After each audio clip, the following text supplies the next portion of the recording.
My name is Stephen Dickson. I'm a pharmacist in the UK. I've been working with the LDN Research Trust for a great number of years now. Today I will be talking about the current uses of LDN, incorporating some of the history and pharmacology.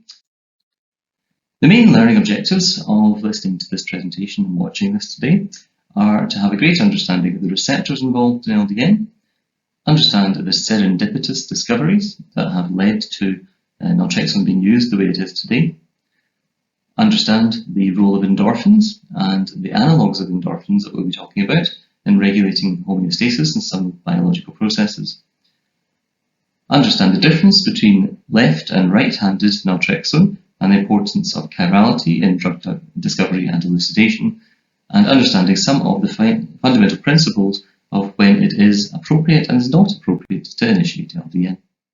But what we can see here is in trying to solve one problem, we actually end up solving a different problem, and that's called serendipity. And that happens and has happened throughout all of drug history. Most of the time, drug companies would have you believe that they sit down and think we need a drug that does this and design it in a factory, and they go away and make it. For almost all of history, that is not the way it's worked. It has been sheer luck, and it's been by modifying or altering chemicals that were known to be naturally effective at something. So serendipity is so important in drug control. It's hard to emphasize enough.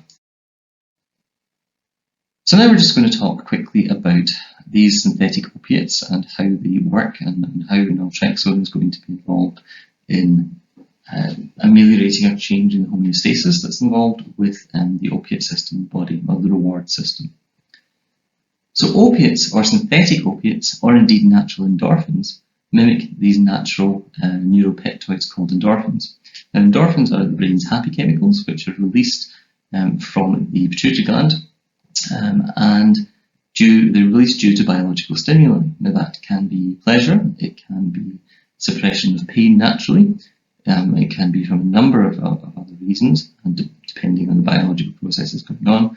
However, the main thing to understand is the release of these natural happy endorphins that have anti-inflammatory and pain regulation properties is controlled by a negative feedback system. Now, this is called homeostasis, and it means that your body will fight to try and keep the levels of these at the same level or at appropriate levels. So we've been talking for quite a while now. We're sort of 20 odd minutes into this, so I do hope that you're still awake. But basically, endogenous endorphins, such as the beta endorphins we've discussed earlier on, these are agonists. They're mimicked by the opiate drugs such as morphine and diamorphine, that's heroin that we talked about, and naltrexone and naloxone are antagonists. These are keys which fit into the same door but stop the receptor from being activated by an agonist. It has since been discovered, because they're part of this G protein family of receptors, that they are quite fluid and become more or less sensitive to agonists and can increase or decrease in active number and how sensitive they are, in fact, depending upon the biological circumstances of the patient. Now, if you want to read more about this, the very first LDN book, chapter 1, has an awful lot about this if you want to read more.